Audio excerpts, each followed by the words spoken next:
E foi basicamente nesse momento da minha vida em que eu percebi que somos uma sociedade racista, porque até então eu não me via dessa forma, né, estruturalmente, não via a sociedade dessa forma, não compreendia o mundo dessa forma.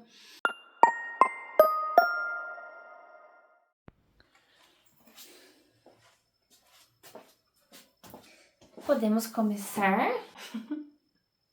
Posso começar? Então vamos nessa. Oi, eu sou Júlia Soledade ou Júlia Soledarte. Para você que não me conhece, eu pinto. Então fica o convite para você conhecer as minhas obras nas redes sociais vizinhas ou aqui no YouTube, nos vídeos curtos, tem também os processos das obras que eu faço e esse é o meu canal no YouTube. A ideia desse canal é ser um espaço de troca, de reflexão, de provocações e também um espaço para vocês me conhecerem um pouco melhor além das obras. Então, gosto de trazer aqui temas que me atravessam, temas contemporâneos, temas contemporâneos, temas que me atravessam e que me constituem, né, como pessoa. Eu acredito que isso vai gerando uma identificação, construindo uma comunidade para além do meu trabalho com a pintura. Bom, dito isso, já vai fazer quase um mês que eu não gravo aqui pro canal. Eu tava vindo num ritmo muito doido, né? De gravar, editar, pintar, postar e trabalhar, treinar, cuidar dos meus bichos. E eu cheguei num lugar que eu pensei, cara, preciso mudar o ritmo um pouco das coisas. Queria me dedicar mais à pintura. Então, o intervalo de vídeos do YouTube acabou ficando um pouco maior para que eu pudesse ter mais dedicação para a edição dos vídeos das pinturas, que é um pouquinho mais complicado e o processo de pintar também leva muito tempo, né? É uma atividade que todo dia você vai fazendo um pouquinho, não dá para você fazer um quadro de uma noite para o dia, precisa de muita paciência, são muitos processos, então não estava conseguindo conciliar muito bem do jeito que eu gostaria, porque eu também trabalho formalmente, né? Então eu achei melhor realmente escolher um pratinho para cair, como eu costumo brincar, a gente tá aqui, né? Sempre equilibrando vários pratos ao mesmo tempo e a gente escolhe qual pratinho cai. E eu escolhi o pratinho dos vídeos do YouTube, deixar ele cair um pouco. Falei, deixa esse prato cair. Pá, caiu, quebrou.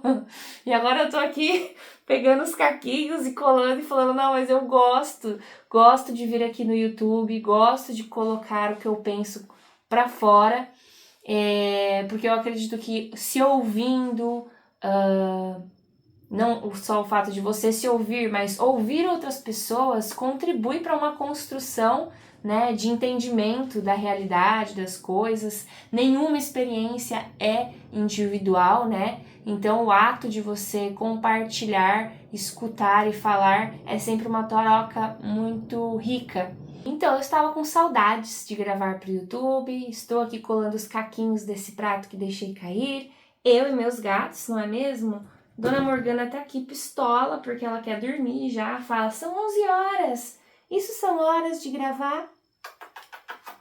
E o Sirius tá aqui curioso com essa plantinha.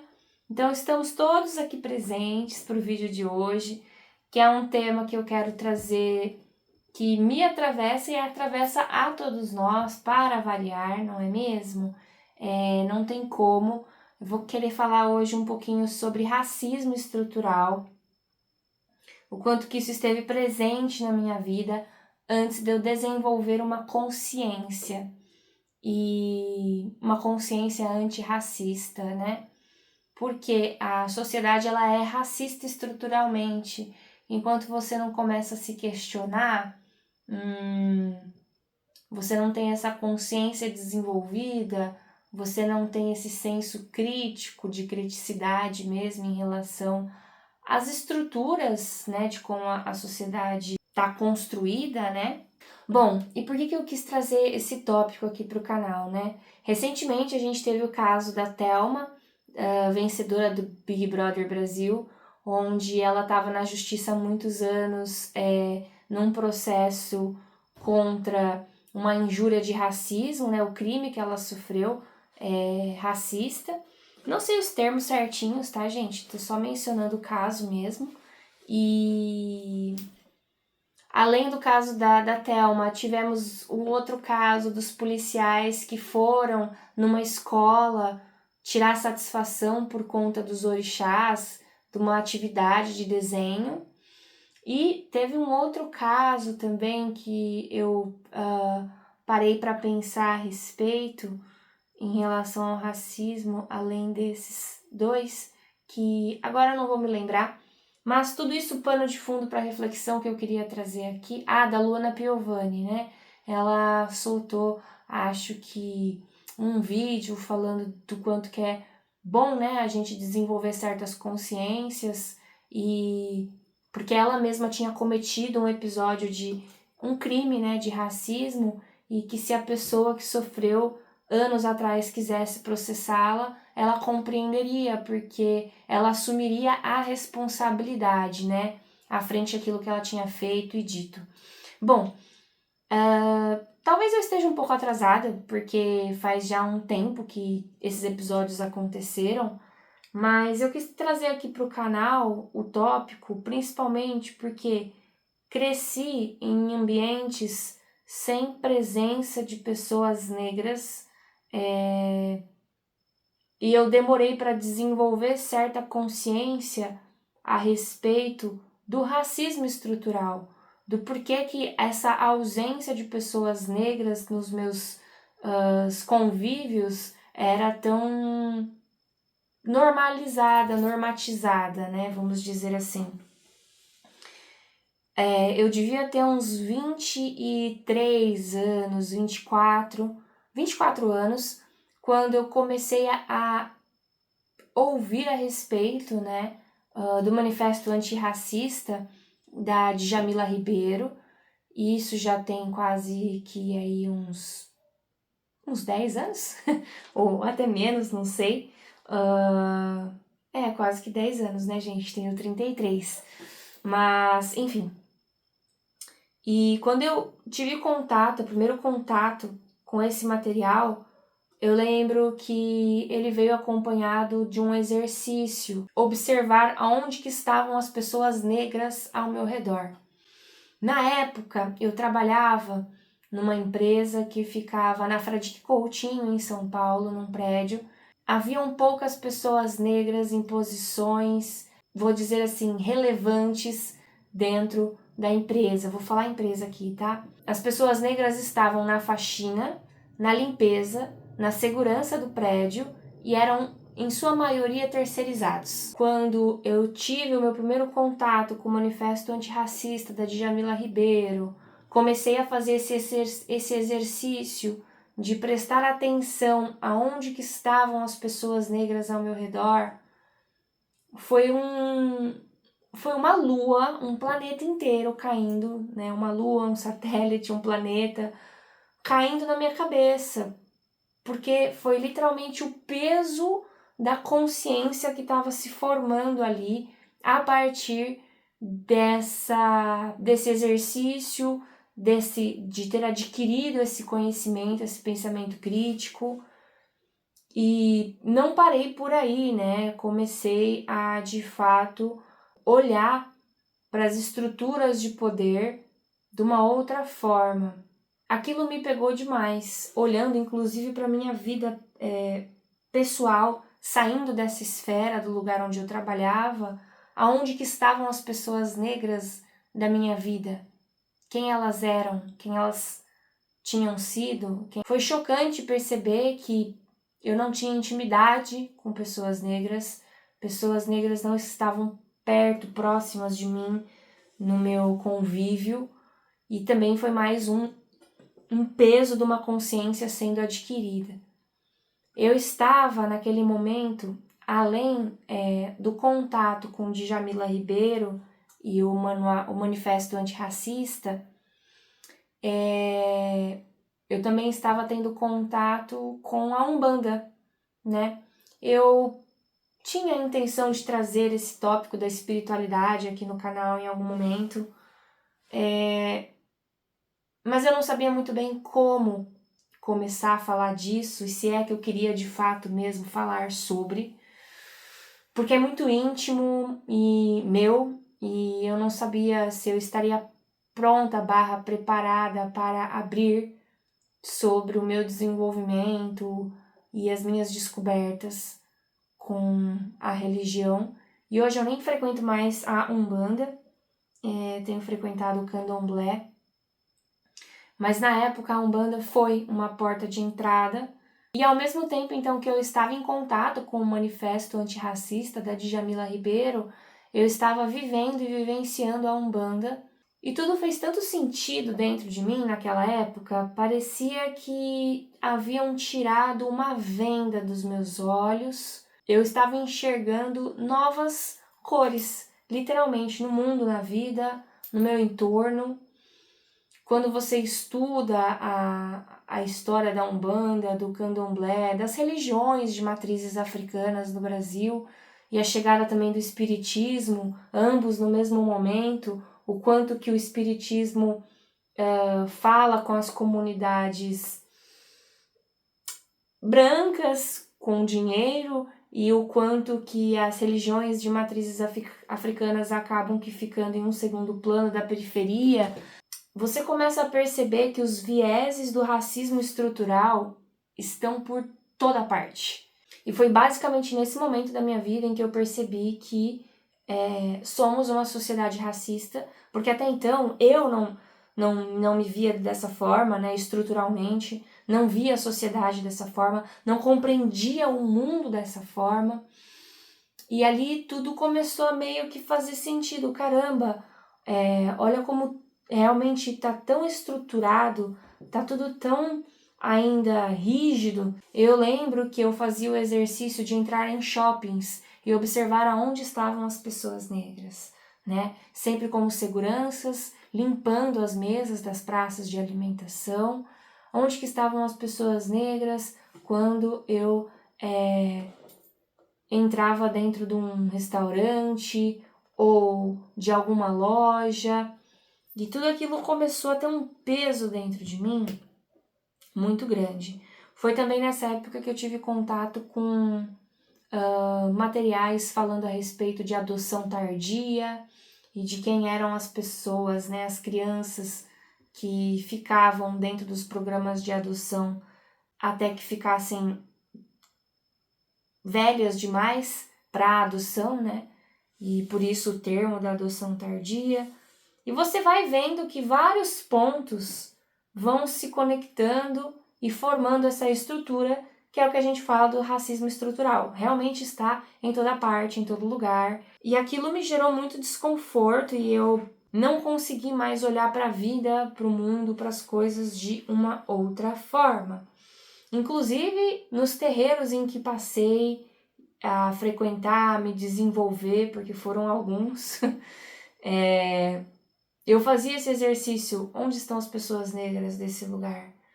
E elas não estavam ali. E tudo isso para trazer aqui, porque o vídeo da Luna Piovani, especificamente, dela falando do quanto que é necessário a gente desenvolver uma certa consciência e do quanto que eu concordo com o que ela disse.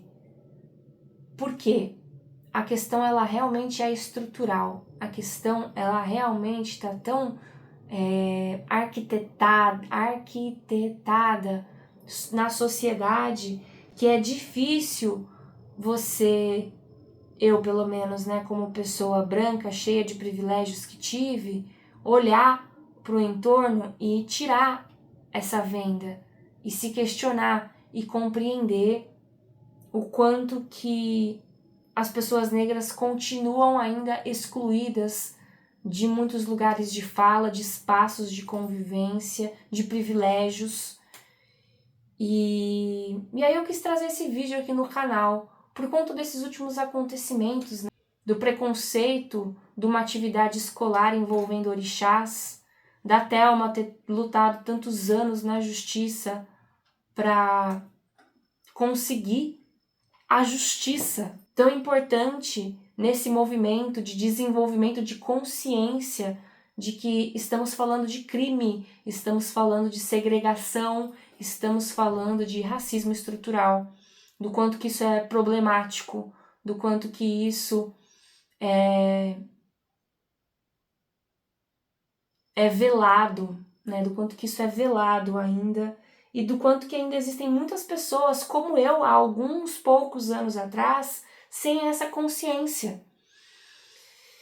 E aí eu resolvi trazer esse vídeo aqui no canal, mais como um parecer, uma reflexão, um convite para que as pessoas leiam Djamila Ribeiro, se questionem, façam o exercício de entrar num lugar e observar onde que estão as pessoas negras ao seu redor. Buscar dados e informações sobre a adoção tardia, sobre quem são as pessoas marginalizadas, sobre quem são as pessoas em situação de vulnerabilidade, sem teto, sem casa. É muito triste porque o racismo estrutural ele é real, ele persiste e tem muito trabalho para ser feito para que a gente desenvolva consciências, para que a gente rompa com essas estruturas racistas que permeiam ainda num Brasil que é reflexo ainda de sua escravidão. Não sabia muito bem o que trazer, o que falar. Eu queria mais fazer essas provocações que fiz aqui no vídeo de uma forma não maçante, não extensa. Não sou expert no assunto, sou só uma pessoa que eu acredito que despertou e depois que eu tive contato com informação e conhecimento, não consegui desvirar essa chave dentro de mim e é isso. Fica o convite, então, para você que está aí me ouvindo do outro lado, se questionar, fazer esses exercícios, ler, se inteirar, para que cada vez mais a gente construa um futuro sem essas estruturas de poder e que o racismo estrutural consiga ser fragmentado de alguma forma. É difícil, eu não acredito que é uma tarefa fácil, mas eu acredito que é possível. O vídeo de hoje foi um pouco extenso, denso, pincelada nos tópicos. Eu não quis me aprofundar muito mais dentro de cada fala, porque não me sinto confortável por não ser o meu espaço de fala. Então eu vejo esse vídeo como um convite mesmo, uma provocação que eu gostaria de ter aqui dentro do canal, por conta da minha fé, das minhas crenças, dos deuses que eu cultuo, né, que são os orixás, da minha fé, da minha religião.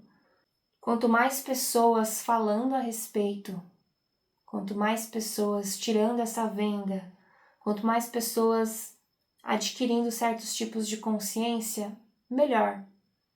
E é muito triste ver casos como dos policiais que foram na escola, porque ao invés da gente trabalhar a diversidade, a pluralidade, a gente vê que infelizmente alguns movimentos extremistas, preconceituosos e conservadores têm tomado força. E isso, na minha opinião, é uma perda muito grande para todos nós. Eu, apesar de ter minha crença e minha fé inabalável, que é o que me faz ficar de pé todos os dias, eu respeito todas as religiões, todas as formas de manifestação de Deus. E O importante, que eu acredito, é a gente ter fé no amanhã, fé na vida, fé em Deus. Se você quiser ter fé numa flor, fé numa caneca, fé em você, acreditar, sabe, que as coisas podem ser melhores, otimismo, boas vibrações. É muito triste ver o quanto que pessoas se perdem no discurso de ódio e não compreendem a pluralidade da vida. E qual que é a origem disso tudo no fundo? Um racismo estrutural, de um apagamento de identidade da cultura negra. Mas a mensagem é clara, é realmente a gente propagar mais a provocação de onde estão as pessoas negras ao seu redor. Leia o Manifesto Antirracista da Djamila Ribeiro, é um bom ponto de partida. Tenha contato com cultura negra, ouça pessoas negras, consuma conteúdos de pessoas negras. Quando a gente desenvolve essa consciência, é muito difícil voltar atrás, e eu fico feliz, inclusive, de não voltar atrás, e de todas as oportunidades que eu tenho de fazer esse exercício dentro de mim, temos espaço, muito espaço ainda, para disseminar a diversidade e a inclusão. É isso. Para você que ficou comigo até o fim, muito obrigada. Fica também o convite para você conhecer as minhas obras nas redes sociais vizinhas ou mesmo aqui no YouTube. E até uma próxima.